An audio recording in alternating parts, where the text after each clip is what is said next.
Centurion की guidance बहुत ही ज़्यादा एफिशिएंट रहती है आपकी टाइमली प्रिपरेशन के लिए। अगर आप अपनी फैकल्टी को बहुत अच्छे से फॉलो करते हैं तो फॉर श्योर आपका एनडीए रिटर्न तो क्लियर हो ही जाएगा। और रही बात एसएसबी प्रिपरेशन की, तो सर की गाइडेंस तो बिल्कुल मिराकुलस है।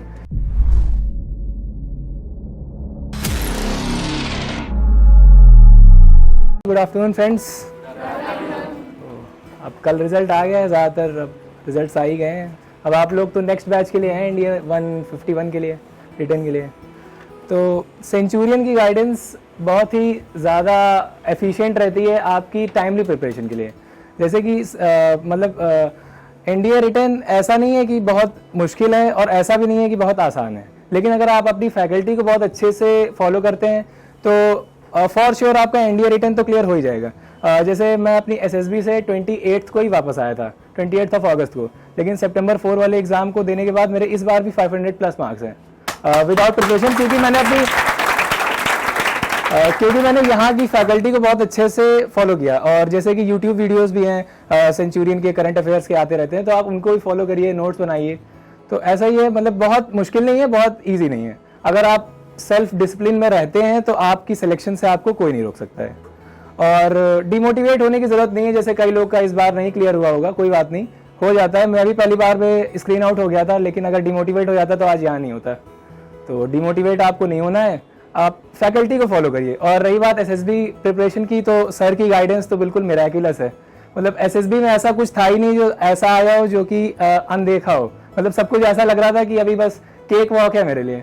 मतलब इतनी अच्छी प्रिपरेशन सर ने करा दी थी। सिर्फ स्क्रीनिंग ही एक ऐसा टास्क था जिसमें पहली बार मुझे प्रॉब्लम फेस करनी पड़ी, लेकिन नेक्स्ट टाइम अपने आप पे वर्क करके, इंट्रोस्पेक्शन करके उसको इतना अच्छे से टारगेट करिए आप उसको कि अगली बार बिल्कुल केक वॉक हो जाए आपके लिए। और रही बात मोटिवेशन की, तो मोटिवेशन आपके अंदर से आती है। जैसे आर्म फोर्सेस तो एक इम्पेकेबल एग्जाम्पल है ही डिसिप्लिन और शौर्य का, लेकिन अगर आपको सच में आर्म फोर्सेस ज्वाइन करना है तो उसकी मोटिवेशन और रीज़न आपके अंदर से आता है। तो आपको अपना रीज़न स्वयं ढूंढना है और अपने टीचर्स की बातें बहुत ध्यान से सुननी है, क्योंकि टीचर्स जो बताते हैं बहुत ही ज़्यादा इंपॉर्टेंट होता है। वो मतलब आपको एकदम क्रीम नॉलेज दे रहे होते हैं उस समय वो। तो अगर आप उसको ढंग से लिसन करते हैं और अपने वो आपको बीच बीच में प्रोब करते रहेंगे कि आपके अंदर ये मतलब गलतियां हैं। जैसे कि मेरी साइक सर की वजह से बहुत अच्छी थी, बट मेरा ग्रुप डिस्कशन उतना अच्छा नहीं था। तो कर्नल शर्मा सर ने कई बार मुझे बताया कि आपको इनिशिएटिव लेना चाहिए। और पहली बार में मैंने ट्राई किया था, लेकिन पहली बार में यही रीज़न था जिसकी वजह से मैं स्क्रीन आउट हो गया। लेकिन अभी बहुत खुशी हो रही है बताते हुए कि इस बार रिकमेंडेशन का यही रीज़न था कि मेरी जीडी की वजह से ही मैं रिकमेंड हो गया हूँ। मतलब जीडी में मेरा परफॉर्मेंस बिल्कुल एक्सेप्शनल था, क्योंकि सर ने बताया था इस पे मुझे वर्क करना है, उस पर मैंने वर्क किया और सक्सेस आ गई।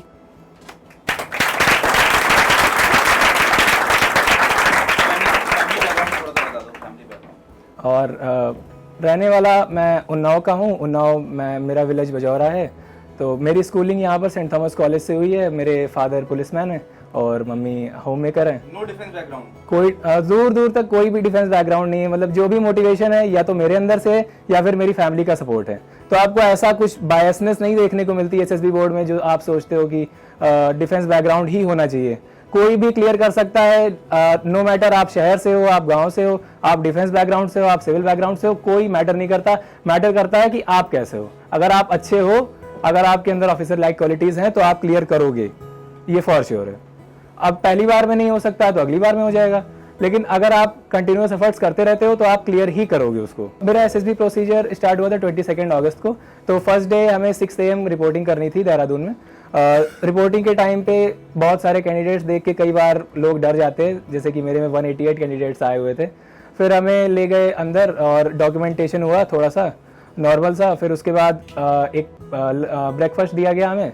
फिर उसके बाद चेस्ट नंबर्स प्रोवाइड करे गए डेट ऑफ बर्थ वाइज, और फिर हमारे ग्रुप्स बांटे गए। फिर हम इतने बड़े बैच होने की वजह से हमारी स्क्रीनिंग हो रही थी, जो OIR टेस्ट और PPDT हो रहा था, तो वो बैचेस में हो रहा था। जैसे पहले 50 स्टूडेंट्स का पहले हुआ, फिर अगले नेक्स्ट 50 गए हॉल के अंदर, उनको पिक्चर्स शो की गई, इस तरह हुआ। फिर उसके बाद मेरा जो स्क्रीनिंग का ग्रुप था वो 18 कैंडिडेट्स का था।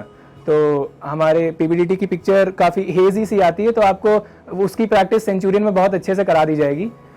इसकी पीपीटीटी की प्रैक्टिस, तो उसकी टेंशन आपको नहीं लेनी है। यहाँ पर टीचर्स हैं, मेंटोर्स हैं जो आपको उसमें हेल्प कर देंगे। और स्क्रीनिंग में आपको अपने आप के ऊपर कॉन्फिडेंस रखना होता है ताकि आप अच्छे से परफॉर्म कर सके, और डरना नहीं होता। अगर आप डर गए तो आपकी नेचुरल परफॉर्मेंस बाहर नहीं आती है।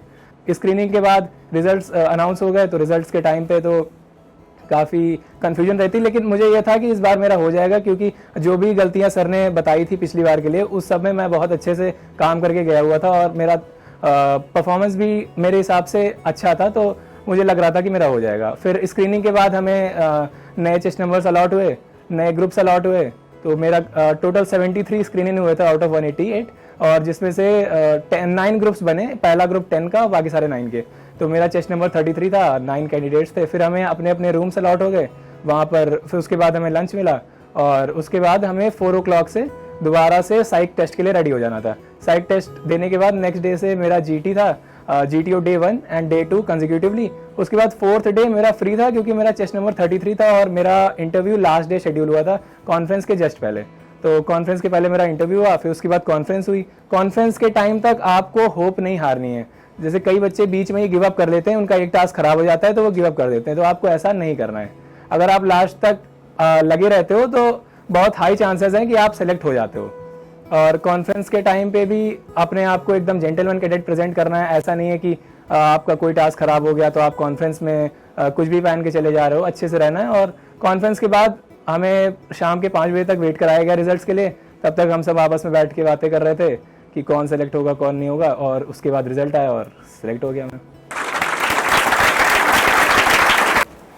एनडीए रिटन का रूटीन कुछ ऐसा होता है कि एनडीए रिटन में सबसे पहले आपको पीवाईक्यू से गो थ्रू करना है, जो कि सेंचुरियन के टीचर्स और यहाँ की फैकल्टी आपको बहुत अच्छे से उससे रूबरू करा देती है कि एनडीए का लेवल क्या है। और अगर आपको एक बार लेवल पता चल जाता है, उसके बाद आपका सिर्फ काम रहता है प्रैक्टिस। जो भी टीचर्स बोल रहे हैं फॉर्मूले, उनको आप लिखिए और प्रैक्टिस करिए। रही बात मेरी रूटीन की, तो मेरा एनडीए पहली बार में ही क्लियर हो गया था। तब मैं 12th अपियरिंग कैंडिडेट था। तो मेरी 12th की प्रिपरेशन के साथ साथ मैं रोज क्या करता था कि 2 घंटे करंट अफेयर्स को और बाकी 3 घंटे मैथ्स और जीएस को देता था।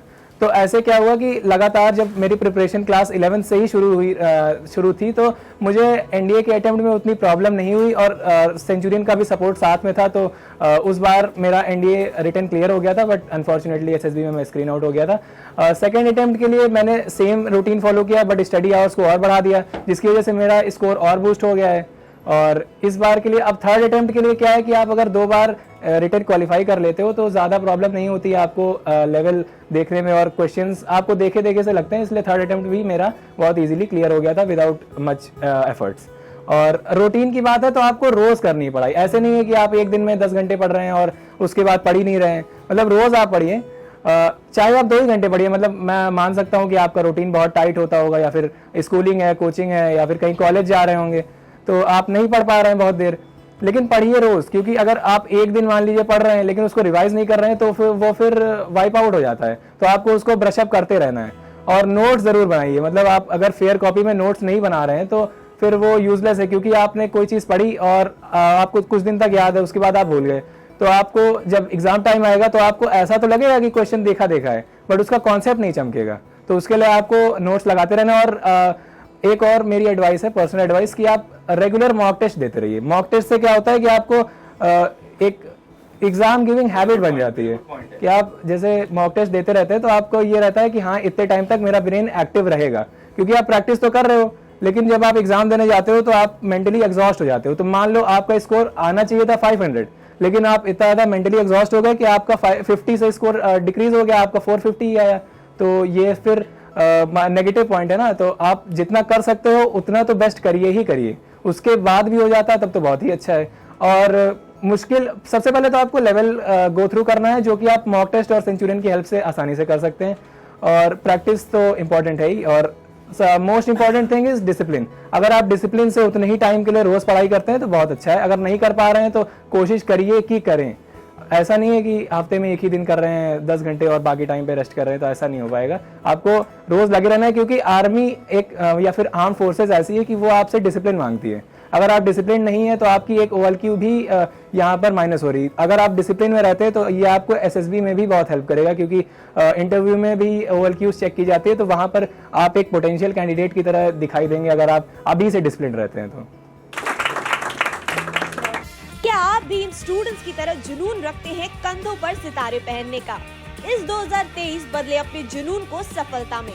ज्वाइन करें उत्तर प्रदेश के सर्वाधिक सिलेक्शन देने वाले कोचिंग संस्थान सेंचुरियन डिफेंस एकेडमी को एनडीए 2023 एग्जाम की A to Z तैयारी के लिए। पाएं separate and regular classes for Hindi and English medium students, free study material in Hindi and English language, free SSB training bye experts and x SSB board member officers, India के largest GTO ground का exposure, library and DCS facility, spoken English and personality development facility, separate hostels for boys and girls, morning physical fitness training sessions, free access to Centurion Defense Academy's mobile app, mini India exposure under Centurion's rule। अधिक जानकारी के लिए आज ही संपर्क करें 9795977776 पर और अपनी सीट बुक करें।